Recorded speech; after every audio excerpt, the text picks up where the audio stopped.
and welcome to the Good Girl Confessional. I am your host, Sandy Lowres, and the Good Girl Confessional is proudly brought to us by WB40, Women Beyond 40, a platform for women 40, 50, 60 and beyond.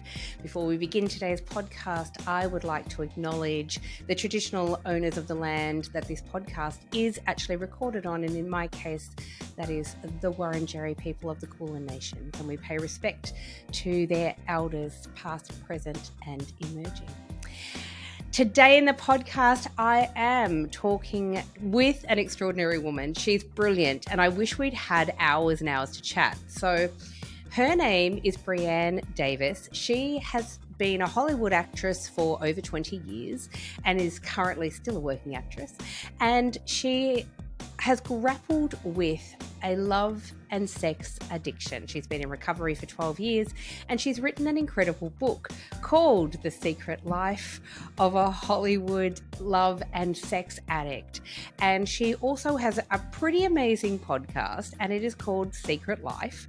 I will put up all the links to the podcast, but her podcast, she introduces people who have secrets to tell.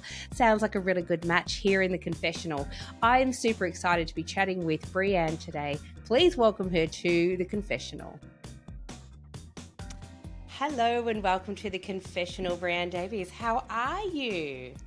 I'm good. How are you? I am so good. I'm so good. I'm super excited to speak to you today in the confessional because it's been a bit of a journey for us to get here.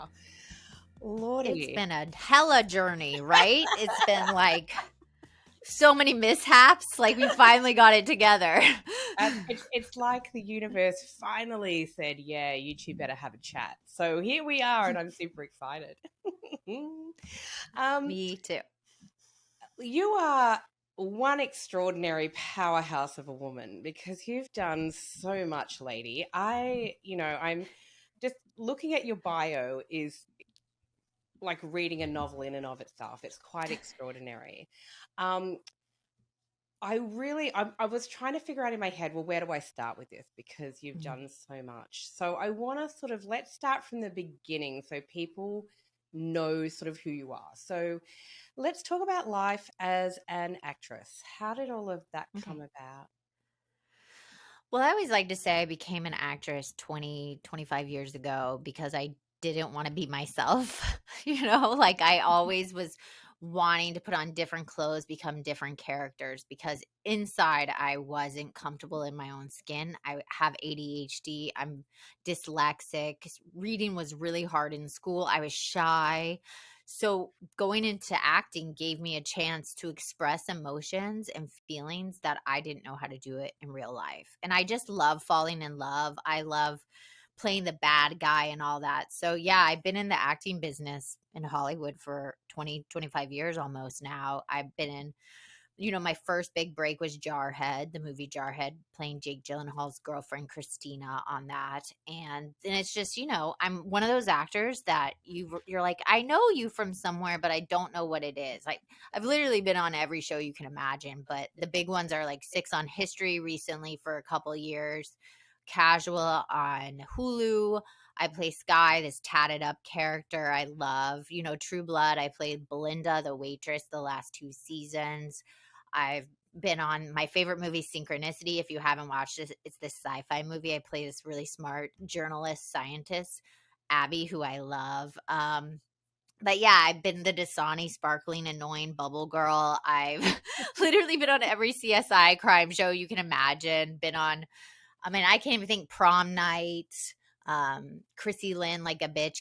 I've been in so much. So I'm just one of those actors that's a working actor. I'm not an A-list celebrity. I barely get asked for my autograph, maybe a couple handfuls of times, but I'm just a working actor, an everyday working actor.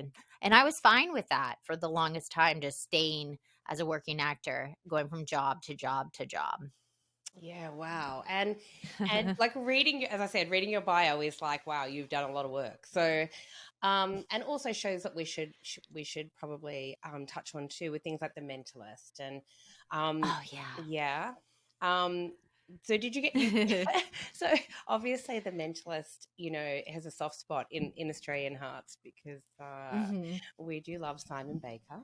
Um, Simon. He's so sweet. He's like the sweetest guy. yeah, it's really funny. I love to hear that because you just never know. There's this expression that be careful when you meet your idols, that they're never who you think that they might be, right? So Oh, 100%. Because when I actually was going to work with him, the impression that I get from him a lot, like, I'm like, oh, he's probably just one of those guys. But he's really like a huge sweetheart. And I was on Lucifer recently, and Tom, that's the lead of that show, is like the sweetest individual. But then I've met people you think are like the nicest humans, and they're like horrific.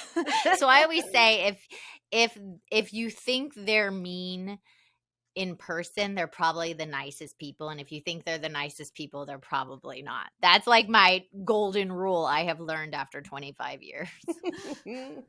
I love that because I think that's really true, and yeah, not always, but I think as a general rule, I think you just have to be realistic, right? When you're meeting people Yeah. that we idolize, or that we tend to see on the big screen, or whatever it may be. And I'm a little bit like that as well with authors, because I just love books, and I through this podcast and through the magazine that I do, like, I'm very, very lucky to meet so many extraordinary women. And I'm consistently blown away when I meet women and they have, you know this constant thing we hear about women too, is that we have this, women have a reputation of being hard to work with. Women can be bitchy. Women are blah, blah, blah. I say, what a pile of shit, because, Totally. right? My Or we experience. don't support each other, or we're all Ah, in yeah. competition with each other. But that's what they teach you. That's what they teach you, especially as a young woman, is like we get such a limited amount that we have to like take it from each other. And it's like there is abundance for all of us, and we all have to band together as women and support each other to even like get further. But I agree. I agree. Yes, yes, yes. And so that's like part of the work that I do, is really changing that narrative, that women are Love it. incredibly supportive of one another. And I haven't found a woman that I've spoken to yet who hasn't been so generous with their time and their spirit and their story and their journey. Um, and I think that's the message that we need to get out into the universe, is that Yeah. women are complex and extraordinary and brilliant, but we're also really there for the sisterhood, and we're really trying to help each other and give each other space to share their journeys and stories to help women rise, right? Right? I mean, yeah, 100%, 1,000%, a million percent. We need that. We do. I had someone on the podcast, and she started talking about another media outlet called Mamma Mia, and she was saying, and afterwards she said to me, "Oh, wow, I'm so sorry. Is it okay that I mention them?" And I said, yes, because, the more women that join the choir, the louder the song. Like, that's how I see it. I say yes. So talk about everybody. That's what I say. Yes. So you're working in Hollywood, you're working with a lot of really Hmm. cool people, and you're on some pretty big productions, which is awesomely cool. My daughter will be loving listening to this, knowing that you've been on Lucifer, by the way, one of her faves.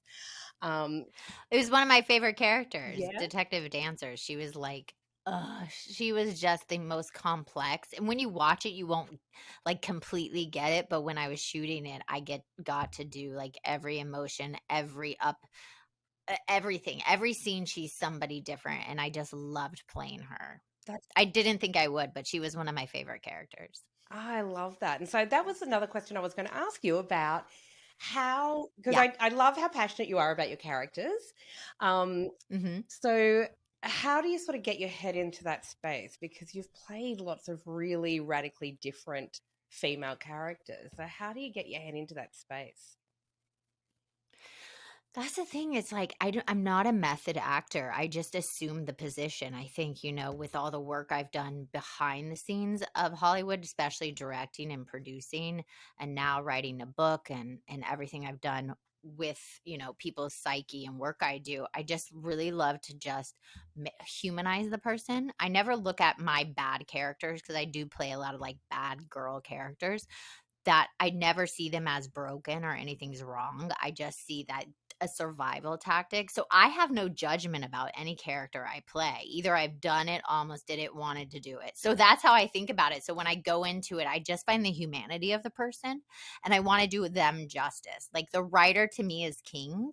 A lot of actors will change dialogue, will, make it their own. I'm actually not like that. I don't actually want to change the dialogue on the page. And sometimes when I go do like a more improv movie or something, they're like, "Oh, you can riff." And I'm like, "Okay, but like I want to honor what's on the page." But I do that too, but I will stick to the page, everything. And I just love bringing it to life.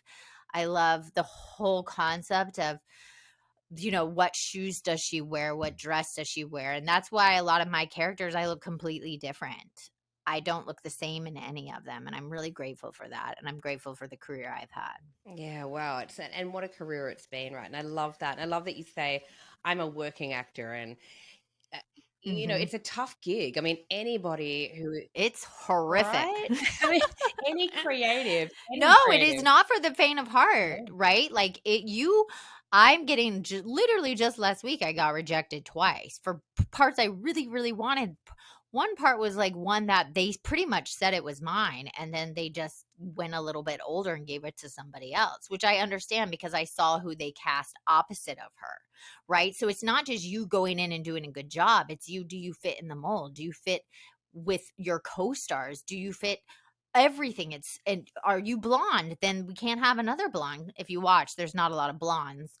So I dye my hair sometimes so I can play other characters. And it's like, yeah, it's a tough gig. I wouldn't give it to the faint of heart. My therapist once told me, she's like, you picked the worst career for what you suffer from, your addiction, like the absolute worst career. And I was like, awesome, thanks. And that's a beautiful segue, by the way, into Yeah. I love it. Dun dun dun. Let's talk about it. So you've been really open and honest about having a sex and love addiction. In fact, you've written an extraordinary book. And the book, of course, is The Secret Life of a Hollywood Sex and Love Addict. And tell us, first of all, let's talk about the addiction, and then let's talk about the journey and the book. Hey there!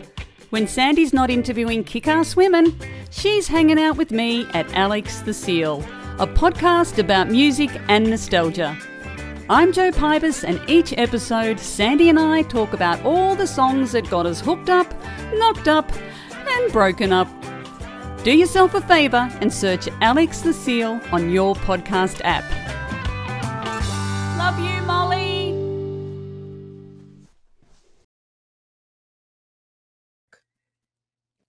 Yeah, I am a grateful recovering sex and love addict. And when people say that, I'm like, ew, that's gross. That sounds nasty. Like, why are you grateful you have this addiction? But really, I don't go out into the world anymore looking for people to give me my validation, my attention. I like to describe it the easiest way as if you go out in the world and sniff and snort people's energy, and they're like that. So I was going out into the world for the longest time looking for that soulmate, looking for that love partner to always make me feel that honeymoon phase, the butterflies, the tingles. I was addicted to being in love. And then when the relationship would turn real, I didn't have the tools. They weren't mirrored for me as a young child. I didn't see my parents having a healthy marriage, how to have communication, how to fight fairly and healthy. Those hard conversations were never taught to me, but they weren't taught to them by my grandparents, and so on and so on. So I don't blame them, but what I did is I found my power and control by manipulating other people, getting what I wanted from them, painting this perfect picture of like, I'm the perfect girlfriend, and then I could never live up to that. So then I would try to break up with them, start flirting with other people, like make the breakup messy, taking no accountability, total narcissistic tendencies, and I would then just go to the Hello, Sandy here from the Good Girl Confessional podcast. The Good Girl Confessional podcast is proudly brought to us by WB40, a platform for women 40, 50, 60 and beyond. Thank you so much for watching this video. If you'd like to see the rest of the video, please head over to WB40.com and subscribe to WB40 Extra. By subscribing to WB40 Extra, you're helping to support the hard-won wisdom of incredible women. So thank you. Please remember to like, share and follow.